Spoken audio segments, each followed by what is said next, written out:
కావాలి, మాకు కంప్యూటర్ కావాలి అని అందరు అడిగారు. అవన్నీ రాసుకున్నారు. నన్ను అడిగారు, ఇంకేం మీ పిల్లలకి ఇంకేం కావాలని అడిగారు. నేను చెప్పాను. అన్నీ రాసుకుని శ్రద్ధగా వెళ్ళి ఫండ్ కలెక్షన్ చేసి, వాళ్ళు ఒక్కరే చేయలేకపోయినా కూడా ఫండ్ కలెక్షన్ చేసి మనం అడిగిన వాటిలో ఆల్మోస్ట్ అన్నీ తీసుకురావడానికి ప్రయత్నం చేశారు. ఎందుకు చేశారు? వాళ్ళకి వేరే అదర్ యాక్టివిటీస్ ఉన్నాయి, వాళ్ళ వర్క్స్ ఉన్నాయి. అవన్నీ పక్కకు పెట్టి మీకు ఎందుకు చేశారంటే మీరు చదువుకోవాలి.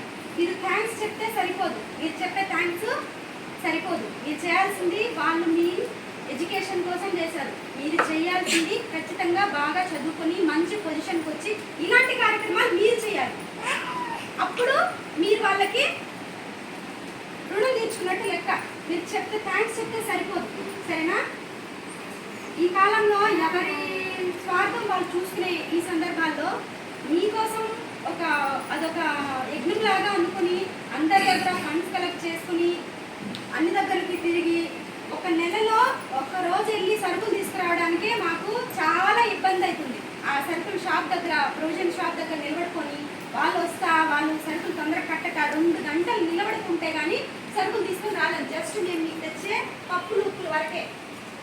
ఇన్ని ఐటమ్స్ కొనాలంటే షాపింగ్ కోసము వాళ్ళు ఎంత టైం స్పెండ్ చేసి ఉంటారు, ఎంత ఎనర్జీ స్పెండ్ చేసి ఉంటారు, వాళ్ళ పని ఆపుకుని ఉంటారు. డబ్బులు కలెక్ట్ చేయడమే కాకుండా వీటినన్నింటినీ తిరిగి మొబిలైజ్ చేసుకుని మీకు ఏవైతే కావాలో విత్ మెటీరియల్స్, ఏదైతే ఏ కంపెనీ అయితే అడిగారో బుక్స్ అవన్నీ కూడా తీసుకురావాలంటే ఆసామాషి విషయం కాదమ్మా. మీకు ఇంత గొప్ప హెల్ప్ చేసిన లలిత్ గారికి, మహేంద్ర గారికి ఇద్దరికి